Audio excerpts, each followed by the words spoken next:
Hi, Misha here, and in the continuing look at jets of the RAF and Navy,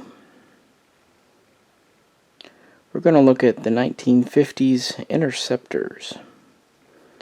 To that end, we have the English Electric Lightning, but first we will talk about the Hawker Hunter. Now, I do apologize. This is actually the T7, which is a training two-seat side-by-side version, so it's a little bigger than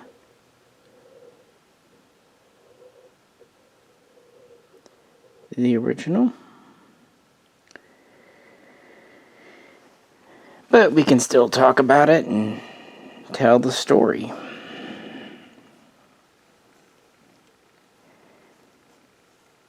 Well, following World War II, a Labour government came into power in the UK, and as often after a war, especially a traumatic one, the attitude was there won't be any new wars for the immediate future. They were doing what they could to essentially appease Russia because, it worked so well with Germany. They were on good terms with the US, and the rest of Europe was in no position to raise a fuss. So it made some sense on paper, but it was also just mostly wishful thinking. Obviously, the Cold War kicked off with the Berlin airlift being an early event, and of course by the late 40s, they realized that, and this is important because essentially they cut military funding in the late 40s. They didn't allow the RAF to adopt, create and adopt new planes. They only allowed them to create new designs for research and testing. So not a lot happened. The RAF would issue a spec and then go back and change them around and issue a different spec. And actually, the Hawker company here would do much the same thing. They'd design a plane for the Navy, didn't get adopted, they would do something else, and so on and so forth. They were basically just both treading water. But then the Korean War. And very quickly, the RAF realized, we don't have an interceptor. What they had were quite outdated. You had the Meteor, the Vampire, the later Venom. And these were old straight-wing designs using 1940s style engines, while America and Russia had moved forward with things like the F-86 Sabre, MiG-15, and, soon the MiG-17. So, they basically very quickly told two companies, Hawker and Supermarine, give us whatever you have. We're even willing to take kind of a half-baked or not complete solution. So to that end, Hawker went back and kind of dug some stuff out of the 40s, tossed some new things to it, and came up with the prototype of the Hunter, which flew in 1951. It was given the go-ahead for further development in 52, and then a fully combat loaded-out version flew. And it was ready to go by 53, the original production F1 version, and entered into RAS service the following year. So it missed Korea, but a pretty quick development process, really. To that end, this isn't a hugely cutting-edge plane, but it was transonic. It was faster than previous designs. It could get over 700 miles per hour. It could go up to 50,000 feet. It was armed with 4 30mm cannons for interception and shooting down. It had a total of 4 hardpoints under the wings. It could carry guided missiles as well as bombs and rockets. It was also very easy to operate and maintain, at least for a jet. It did introduce a swept wing, as you see. And it was relatively inexpensive, which is something any government would like. So these would be the premier interceptor, at least along with the Gloucester Javelin, in the 1950s. It would remain in that role until they started to be replaced by the Lightning over here, which we'll get to in a minute. Starting in 1960, and really by 63, the Lightning was the new interceptor, but that did not mean the Hunter was out. Oh no. They essentially repurposed it.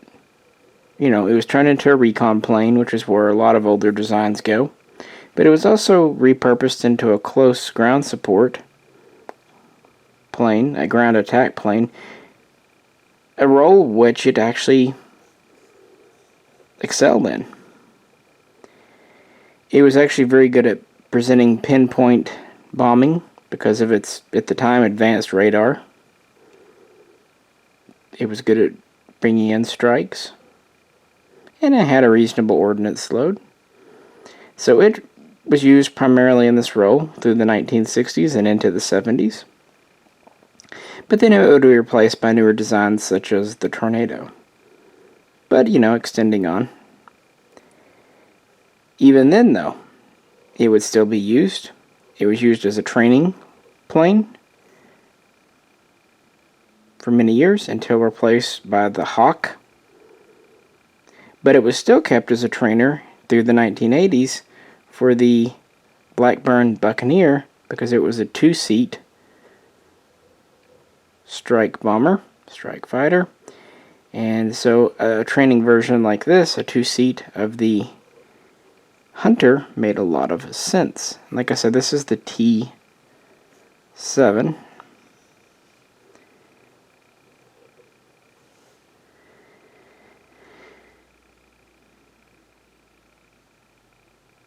Like the tandem, not tandem, but the side-by-side cockpit's kind of neat. It kind of bulges out and has kind of a F111 look to it a bit. It's a very sleek, almost nondescript, but I don't mean that in a bad way, plane. When these first went into service, they had certain limitations for range because of fuel and the modern engine, but this was quickly addressed, and of course external tanks are always a possibility. It hurt maneuverability a bit to have tanks, but, you know, range. And of course, as a ground attacker, it didn't matter at all.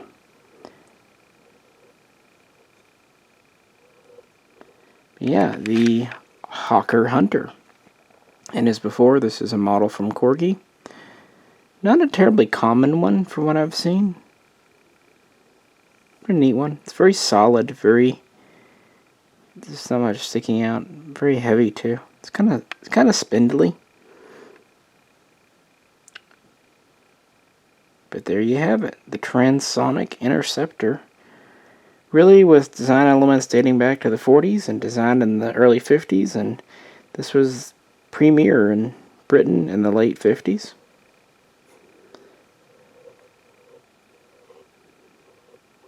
Well, let's move on.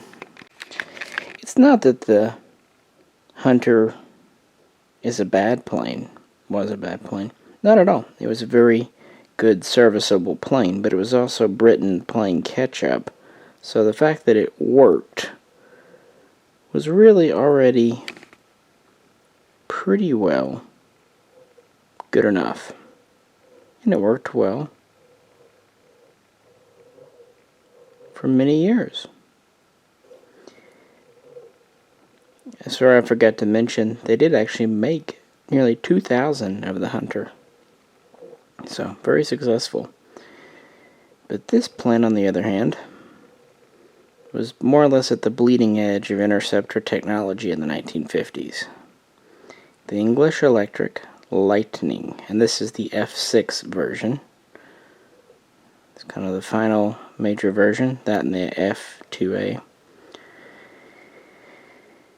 Funnily enough, though, this dates back about as far as the Hunter. If you can trace it back to the Project P1 at English Electric, which introduced this very high mounted wing and definitely most distinctively these two stacked jet engines.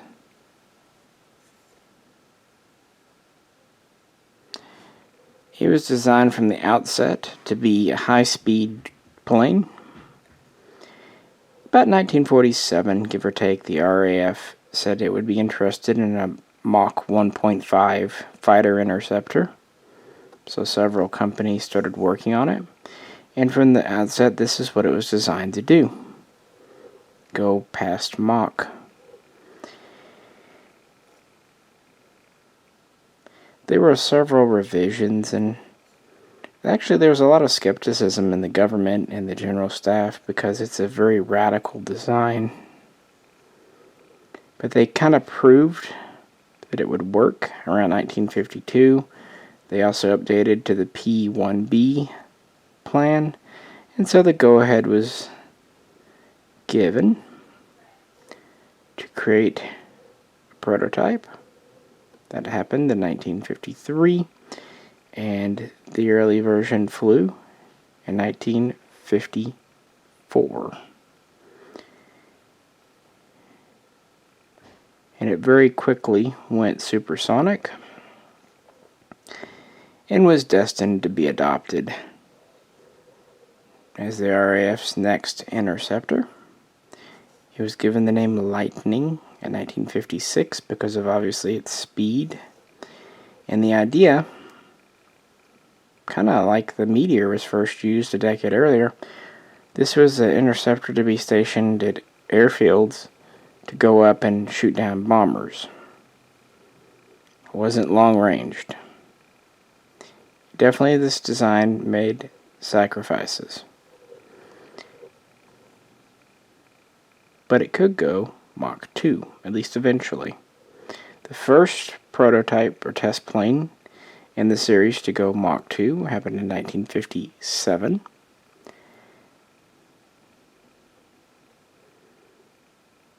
And in 1958 they worked on the original military version, the F-1, which some pre-production models were delivered in late 1959, and by 1960 the first true production F-1s were in RAF service. But this version, along with the F-2 after it, wasn't Mach 2 capable. It actually was a little less, about Mach 1.6, 1.7. The original plane was armed with two 30mm cannon and could either support two large unguided rockets or two guided missiles or two more cannon. The idea was to fly up and shoot down a bomber. Had a pretty short operational range, about 150 miles.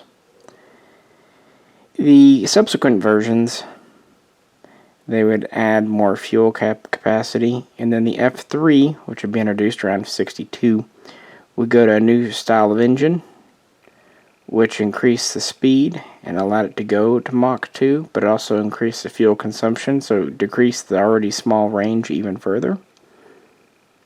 Then the F-3A and subsequently the F-6, this version here, would add additional fuel tanks, including removable external ones mounted above.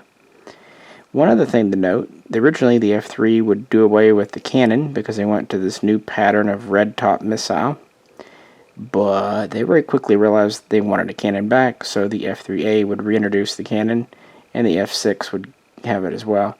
So they'd played around with the design a bit. Nevertheless, by 1965, give or take, it was very much in RAF service and their premier interceptor.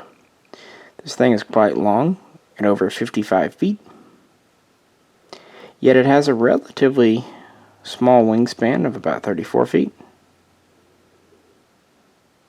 and it can get up past 54,000 feet very quickly. Kind of ironically, in the late 50s, they even experimented with a rocket pack. They thought about taking off and landing using the jet engine and then actually putting it up in the air to loiter and having a rocket motor installed as kind of a turbo boost to quickly get somewhere in a hurry, kind of a one-time thing. But this, while interesting and kind of a spiritual successor to the Messerschmitt 163, was quickly dropped and shelved in 1958. Just kind of a neat little footnote, I think. This plane could also operate as a fighter, but its still relatively limited range would kind of preclude certain activities.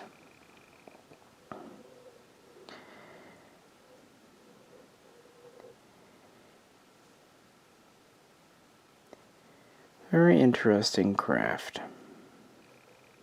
And very iconic for the British. But, whereas they made nearly 2,000 of the Hunters, they would only make about 350 total of the Lightning. This was an expensive plane to produce. It was expensive to maintain. It wasn't the easiest thing to maintain, work on because of the vertical engines.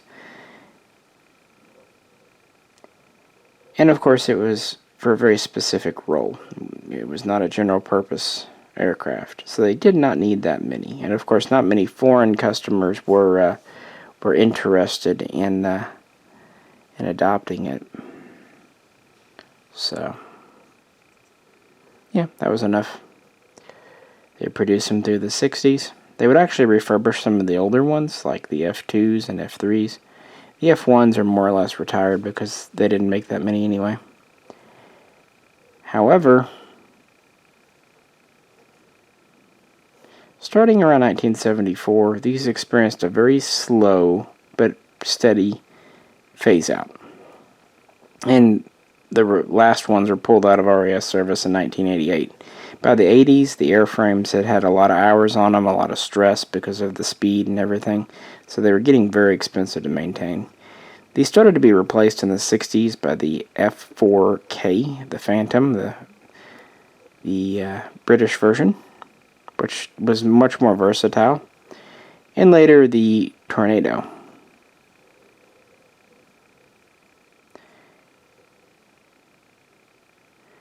That said, it's still very popular in Britain because it said this is the only Mach 2 jet developed in Britain, which is technically true. Later ones like the Tornado and Typhoon and everything they were all joint projects, so this was the last wholly British. So there's a certain national pride there, I suppose. But it is a relic of the Cold War, much kind of like the American F-102 or F-106. It does kind of combine some of the features of the F-104 as well. Kind of that high speed, high altitude, high performance interceptor. A neat plane nonetheless. Now this model is definitely one of Corgi's more ornate ones. It does have a removable canopy, many don't, and actually I think it's hilarious it came with a little ladder for the pilot, because it is a very tall plane. The model is very big too. It's on a very tall stand made of metal instead of the usual plastic. I think they really wanted to do it justice. It's a very chunky model. This is 172. Newer ones you see are 148, but this is already pretty big, I can only imagine. By the way, its air-to-air missiles were actually quite effective, which is good because it's pretty much all it had aside from the cannon. It only had 2 shots with them too. But it was mostly a deterrent and seemed to be a very effective one. So there you have it. Well, if you have any questions or comments, welcome them below. And if you could, check out some of my other videos. And as always, please tune in again next time. This is Misha. I'll catch you then.